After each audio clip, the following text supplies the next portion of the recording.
If you're trying to make an outpost so beautiful that even your NPCs will acknowledge its beauty, I have the guide for you. This is a beautiful place, don't you think? So this is Archimedes 5A. This is one of my favorite places to set up an outpost.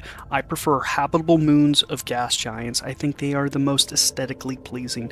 Typically I'll go with a coastal region. So I'm clicking around and I'm looking at the region and I'm looking for something with coastal in the brackets.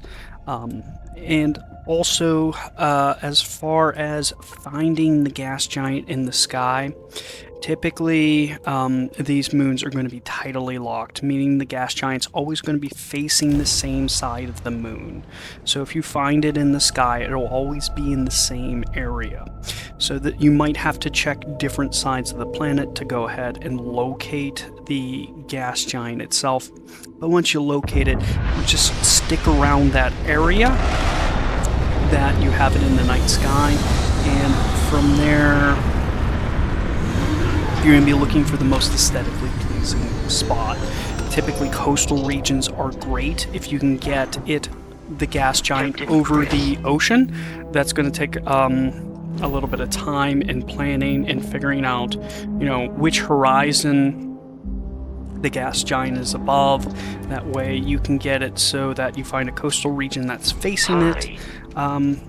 But that's not too difficult of a proposition if you understand that it's sitting in the same spot and you can pick the other side of the ocean to land and set up a nice little base camp. So here what I'm doing is I'm resetting the night sky so I can see that gas giant, make sure it's in a proper position, and it's in a good position so I don't have to go searching around for it.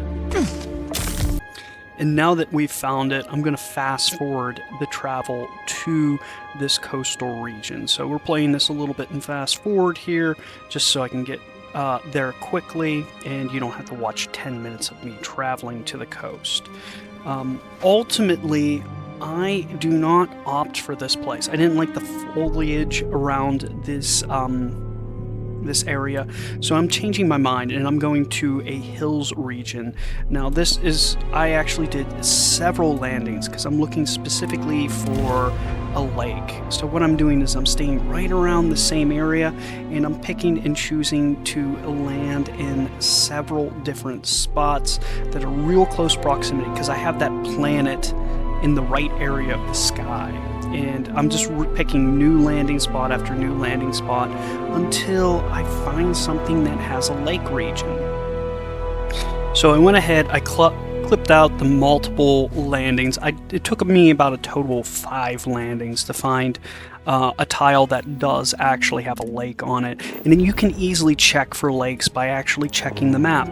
And once you find that, if you can just pin an area to go to by hitting the A button, and it'll mark it on your little radar thing with a little special blip. You'll see it on the bottom left-hand side of the screen. I'm heading towards that little blip I set, and that's going to help guide me to that lake. So I don't really have to use the compass too much. I can just mark it as a spot on the map with that, just hitting A on the map and putting a pin there.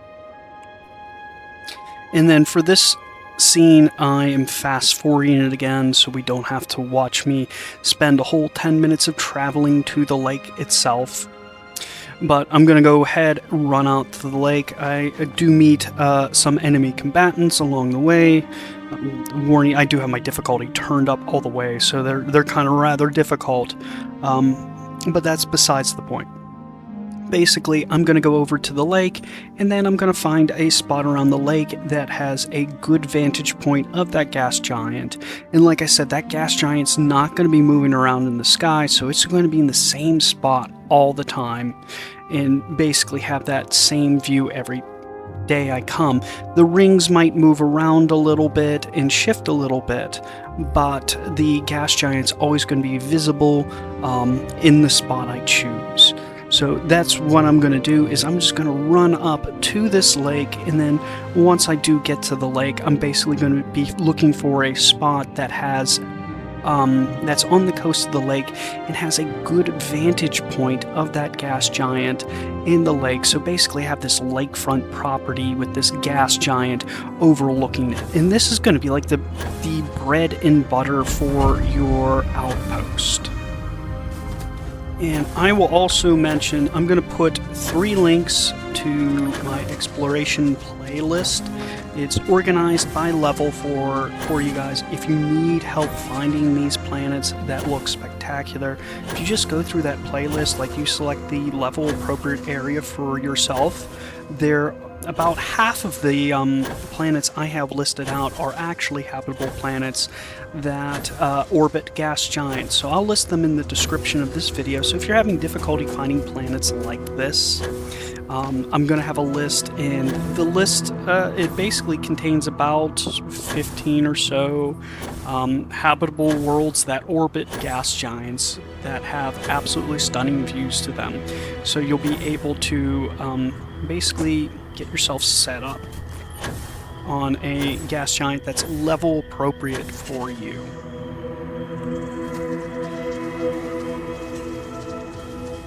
And just to get back to this, we are kind of like circling around, and I'm just trying to find the best vantage point on that gas giant and the lake itself.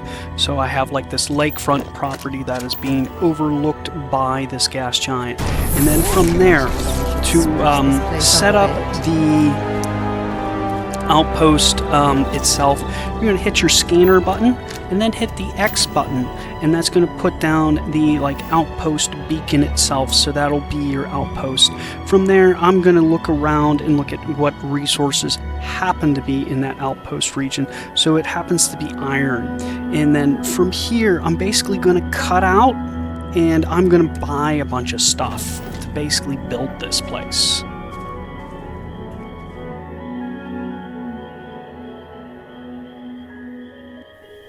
After I buy out all the resources from Jemison Mercantile, I come back.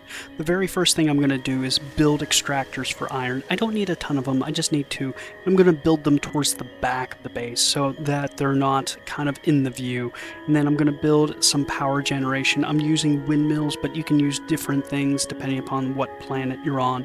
And then I build a couple storage containers for the iron. And then what I'm doing is creating outflows from those extractors to the storage containers, and then daisy chaining the storage containers together.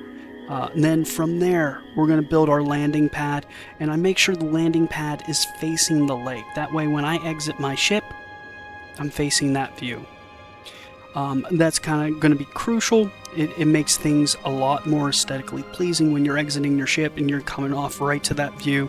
It makes a world of difference.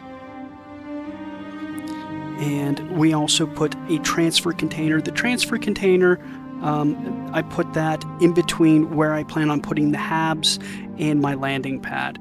And that's because I can dump all my inventory into the transfer container after I get my storage system built. So for habs here, I'm just going to build a couple closed off habs.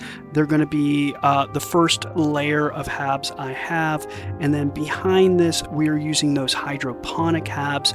Those are going to be facing the lake and the gas giant, and that's going to be what's going to create our kind of like our viewing rooms for our outpost. I'm waiting for the iron to reload here. As far as getting into like the game controls to get into the build menu, what you need to do is, it's on the Xbox, it's left bumper, and then X, then B will open up the build menu. And then here, I'm just checking out the view just to make sure I have everything positioned correctly. If you don't have stuff positioned correctly, you can move it around. That's fine. Or if you need to, you can delete it and it'll replenish your resources. So it'll give it back to you if you make a mistake and you need to delete stuff.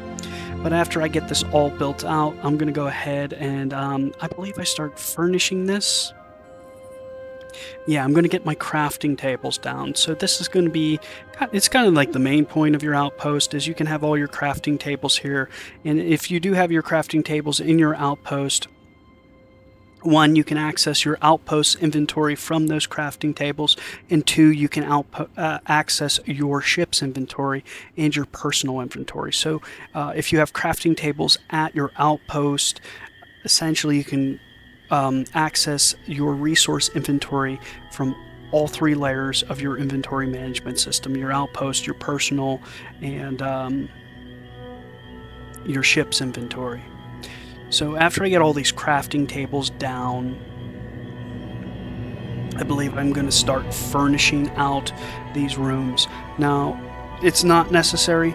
You can make a functional outpost without furnishings, but this does make it a lot more aesthetically pleasing.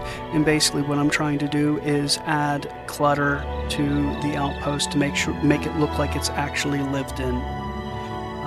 So this will...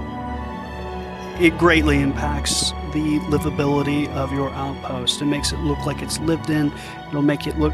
You'll actually want to come to it. So this is something, it's definitely worth the time. It's definitely worth the resources to go ahead and furnish your outpost. But yes, beds are probably a must. At least one bed, so you can actually sleep in it when you do need to sleep.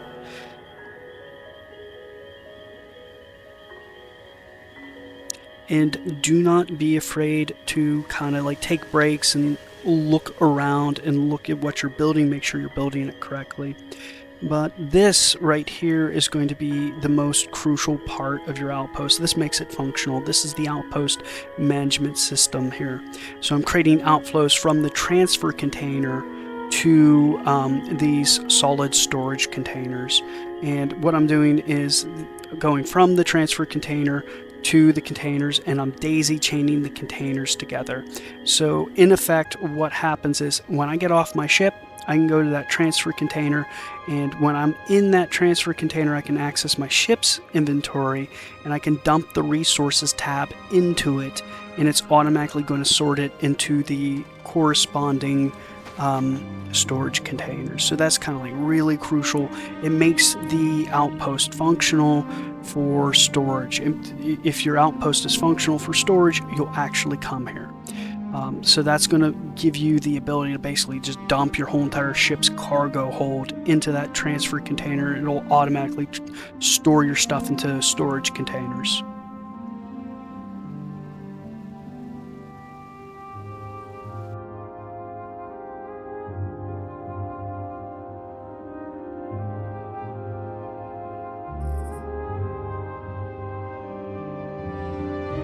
And then we're going to get back to furnishing the outpost itself. So basically I'm just going through this list of furniture, stuff I see that I like. I'm going to go ahead and just try to find a spot for it in my outpost that makes some kind of logical sense.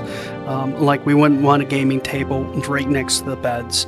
We're going to put that navigation table kind of in the science room, put some of these computer monitor thingies in the science room as well. Crew stations. You will need crew stations to man your outpost. These are the crew stations. You can build like 3 of them off the base amount. So you'll want to build those so you can actually staff your outpost. So I'm going to slide these in here at different locations and kind of just, you know, make it look like it's natural and this is how it should be. And then we're going to put some signs up on the wall. This just makes it look more lived in and less like a bunch of square boxes. At the end of the day, we don't want it to, when you walk in, to look like a bunch of bland square boxes. So we're going to just fill out these furnishings a little bit here and make things a little bit more furnished.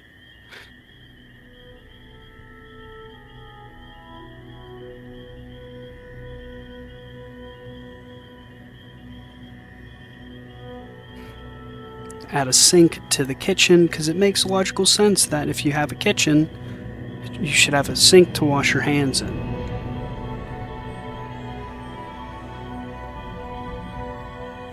But this room is going to double as a kitchen and a dining area. And I'm going to make a larger center table by basically putting 4 of these small tables next to each other. and put a bench there. And it looks like we ran out of materials. So basically what I'm going to do at this point is I'm going to build out the remaining furnishings that I can. And then once I run out of stuff, what I'm going to do is travel back to a town. Basically, what I'm doing is I am just buying out Jemison Mercantile and then dumping it in my ship and then flying back. So we go there. We're going to basically go to Jemison. I'm not going to show it on screen. It's already gone. Came back. I went ahead and hired some crew while I was out there, and I'm furnishing a little bit. I did put a chest there. That's for any kind of contraband I pick up, because I'll sell it in bulk later on down the road. And we'll put some signs up just to make it look a little bit more cluttered. Adding clutter to your outpost makes it look lived in. And at the end of the day, that's kind of what you want to do. You want to make it look like it's lived in and it's worked in, and it's not this empty, bland thing that just has a bunch of NPCs walking around. So you want it to look like people are living and working there. So you need to add a little bit of this clutter. None of this stuff is too resource heavy. As far as the furnishings go, like some of the chairs are a little bit resource heavy, but by other standards, not really at all. And this is almost done. We just have to finish up the storage system. So we only have 2 of the, or 3 of the 4 different storage types. And then we're going to get this 4th one in here. These are the warehouses that house manufactured goods. And it's the same process. You're just going to create outflows from the transfer container and then daisy chain all the storage containers together. And then from there, basically you're done. Everything's built. Very simple, easy, functional outpost. The most difficult portion of this is actually finding the location. As far as controls go, you know, you're going to hit the left bumper to access your scanner, and then from there you hit the X button to go into the outpost creation, and then B to go into build mode. But all this stuff is kind of like listed at the bottom of the screen. As you push the buttons, it'll tell you what you're doing. So we still have to furnish these front end rooms, but as far as I'm concerned, this is basically good enough to go. This will house basically store anything I pick up, and it has a functional storage system using that transfer container and then daisy chaining through outflows from the transfer container to those different storage devices. So just to recap on everything, basically your location is going to be like the primary concern. And then from there, once you have a prime location, you're going to be, when you're building out, you're going to be thinking aesthetics. So you want your livable habs to kind of have the scenery as a focal point. So here with this, I used a lot of the normal habs in the back end and then used those hydroponic habs in the front end because they're a lot more open, they're a lot more visible, and I can actually see the good scenery. And that's basically it. Setting up an outpost in Starfield is relatively simple. It's not that difficult. It's not even that resource heavy. Like, it took me, 1 trip to buy everything.